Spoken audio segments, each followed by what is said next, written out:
The first book of Moses, called Genesis. Chapter 3. Now the serpent was more subtle than any beast of the field which the Lord God had made. And he said unto the woman, Yea, hath God said, Ye shall not eat of every tree of the garden? And the woman said unto the serpent, We may eat of the fruit of the trees of the garden. But of the fruit of the tree which is in the midst of the garden, God hath said, Ye shall not eat of it, neither shall ye touch it, lest ye die. And the serpent said unto the woman, Ye shall not surely die, for God doth know that in the day ye eat thereof, then your eyes shall be opened, and ye shall be as gods, knowing good and evil. And when the woman saw that the tree was good for food, and that it was pleasant to the eyes, and a tree to be desired to make one wise, she took of the fruit thereof, and did eat, and gave also unto her husband with her, and he did eat. And the eyes of them both were opened, and they knew that they were naked, and they sewed fig leaves together, and made themselves aprons. And they heard the voice of the Lord God walking in the garden in the cool of the day. And Adam and his wife hid themselves from the presence of the Lord God amongst the trees of the garden. And the Lord God called Adam and said unto him, Where art thou? And he said, I heard thy voice in the garden, and I was afraid, because I was naked, and I hid myself. And he said, Who told thee that thou wast naked? Hast thou eaten of the tree whereof I commanded thee that thou shouldst not eat?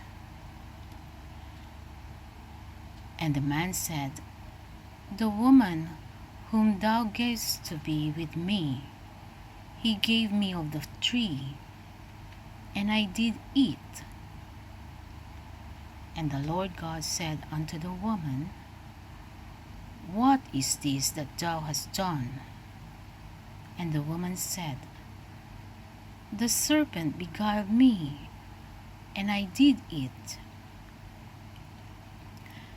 And the Lord God said unto the serpent, Because thou hast done this, thou art cursed above all cattle, and above every beast of the field. Upon thy belly shalt thou go, and dust shalt thou eat all the days of thy life. And I will put enmity between thee and the woman, and between thy seed and her seed. It shall bruise thy head, and thou shalt bruise his heel. Unto the woman he said, I will greatly multiply thy sorrow and thy conception. In sorrow thou shalt bring forth children, and thy desire shall be to thy husband, and he shall rule over thee. And unto Adam he said, Because thou hast hearkened unto the voice of thy wife, and hast eaten of the tree of which I commanded thee, saying, Thou shalt not eat of it. Cursed is the ground for thy sake. in the sorrow shalt thou eat of it all the days of thy life. Thorns also and thistles shall it bring forth to thee, and thou shalt eat the herb of the field. In the sweat of thy face shalt thou eat bread, till thou return unto the ground. For out of it wast thou taken, for dust thou art, and unto dust shalt thou return. And Adam called his wife's name Eve, because she was the mother of all living. Unto Adam also and to his wife did the Lord God make coats of skins, and clothed them. And the Lord God said, Behold, the man is become as one of us, to know good and evil. And now, lest he put forth his hand, and take also of the tree of life, and eat and live forever.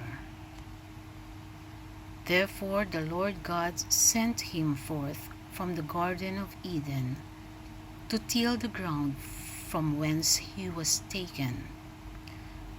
So he drove out the man, and he placed at the east of the Garden of Eden cherubims, and a flaming sword, which turned every way, to keep the way of the tree of life.